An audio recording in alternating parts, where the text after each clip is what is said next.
नमस्कार, ये आकाशवाणी चंडीगढ़ है। अब आप रतिका से प्रादेशिक समाचार सुनिए।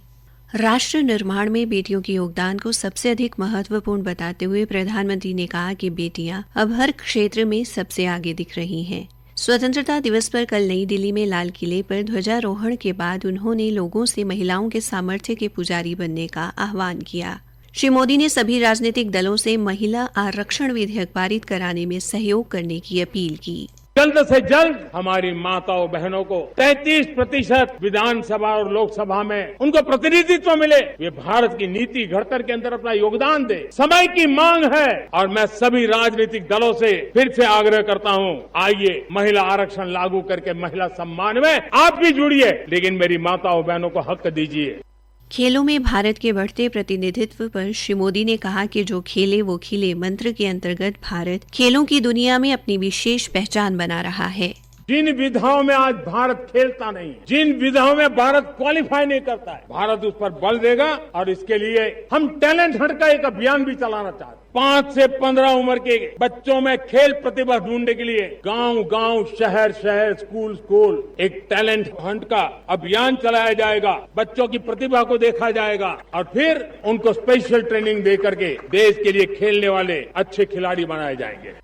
करनाल में आज हर घर तिरंगा अभियान के तहत तिरंगा यात्रा निकाली गई। देश भर में 9 अगस्त से 17 अगस्त तक हर घर तिरंगा अभियान चलाया जा रहा है।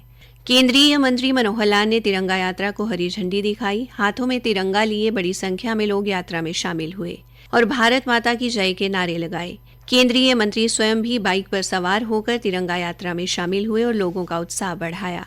यात्रा का उद्देश्य जन जन तक देशभक्ति और राष्ट्र गौरव का संदेश पहुंचाना था। राष्ट्रपति द्रौपदी मुर्मू, उपराष्ट्रपति सीपी राधाकृष्णन और प्रधानमंत्री नरेंद्र मोदी ने आज पूर्व प्रधानमंत्री अटल बिहारी वाजपेयी की पुण्यतिथि पर दिल्ली में उनके स्मारक सदैव अटल पर पुष्पांजलि अर्पित की।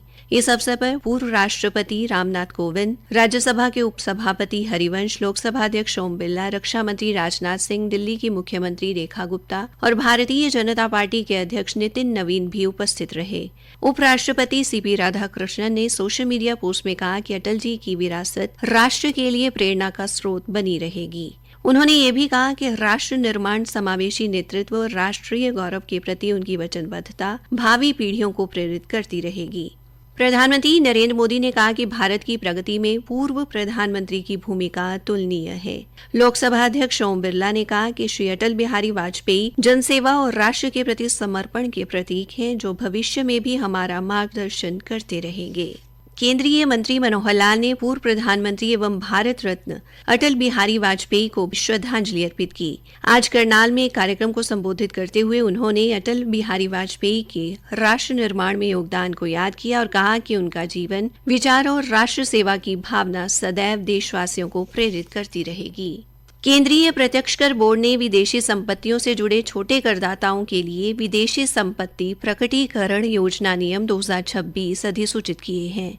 ये नियम आज से लागू हो गए हैं। योजना के तहत पात्र छोटे करदाताओं को अपनी विदेशी परिसंपत्तियों से संबंधित जानकारी घोषित करने का अवसर मिलेगा। इसके लिए घोषणा दाखिल करने की अंतिम तारीख 31 दिसंबर निर्धारित की गई है। छोटे करदाताओं की विदेशी संपत्ति प्रकटीकरण योजना एक बार की स्वैच्छिक घोषणा योजना है, जो वित्त अधिनियम 2026 के चैप्टर 4 में शामिल है। ये योग्य करदाताओं को एक तय कर या फीस का भुगतान करके कुछ ऐसी विदेशी संपत्तियों या विदेशी आय की जानकारी देने की सुविधा देती है जिनका पहले खुलासा नहीं किया गया था। वीरांगना महारानी अवंतीबाई लोधी की जयंती के उपलक्ष्य में आज करनाल में भव्य कार्यक्रम का आयोजन कर उन्हें याद किया गया। कार्यक्रम में मुख्य अतिथि के तौर पर केंद्रीय मंत्री मनोहर लाल ने शिरकत की। इस अवसर पर उन्होंने महारानी अवंतीबाई लोधी को श्रद्धांजलि अर्पित करते हुए उन्हें देश का महान व्यक्तित्व बताया। श्री मनोहर लाल ने कहा कि महारानी अवंतीबाई लोधी ने 1857 की क्रांति के दौरान अंग्रेजी हुकूमत के खिलाफ अदम्य साहस का परिचय दिया था।